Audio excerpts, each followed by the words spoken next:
যাচ্ছি পুরো খবরে। চলমান অস্থিরতায় চাপে পড়ল দেশের ব্যবসা বাণিজ্য। এই পরিস্থিতিতে আবারও ধুঁকতে শুরু করেছে অর্থনীতি। বিশ্লেষকরা বলছেন, পরিকল্পনাবিহীন সিদ্ধান্তে বাড়তে পারে আর্থিক ঝুঁকি। তাই নিতে হবে সময় উপযোগী সিদ্ধান্ত। আর ঘুরে দাঁড়ানোর প্রত্যয়ের কথা জানালেন ব্যবসায়ী নেতারা। কখনো জ্বালানি সংকট, আবার কখনো ডলার। এরই মাঝে নিজেদের উৎপাদনের চাকা সচলে সচেষ্ট থাকতেন ব্যবসায়ীরা।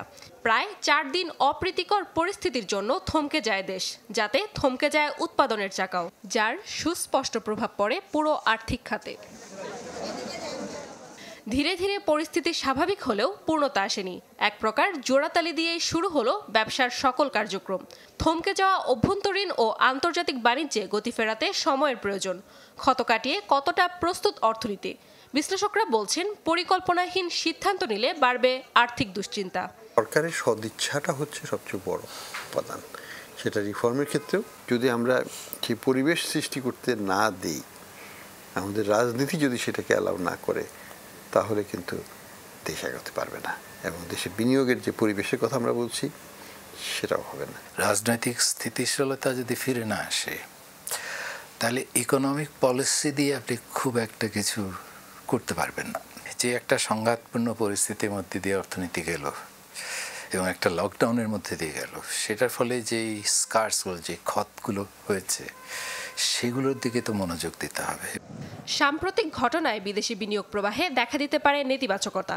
বিশ্লেষকদের শঙ্কাও তাই। তবে ক্ষতি পুষিয়ে নিতে আশার বাণীর পাশাপাশি একগুচ্ছ দাবির কথা জানালেন এফবিসিসিআই সভাপতি। এটা শুধু বিদেশি বিনিয়োগ না, দেশি বিনিয়োগের উপর এর একটা বড় ধরনের নেতিবাচক প্রভাব পড়তে বাধ্য। ভাবমূর্তিতে যে একটা আঘাত এসছে, এটা পুনর্বহাল করা, মানে এটাকে ঠিক করা, সেটা কিন্তু বেশ সময়ের ব্যাপার।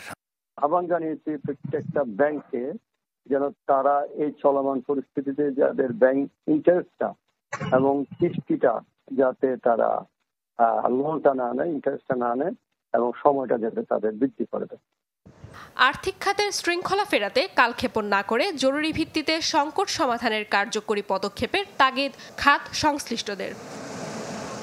নাদিয়া ইসলাম তুলি, চ্যানেল 24, ঢাকা।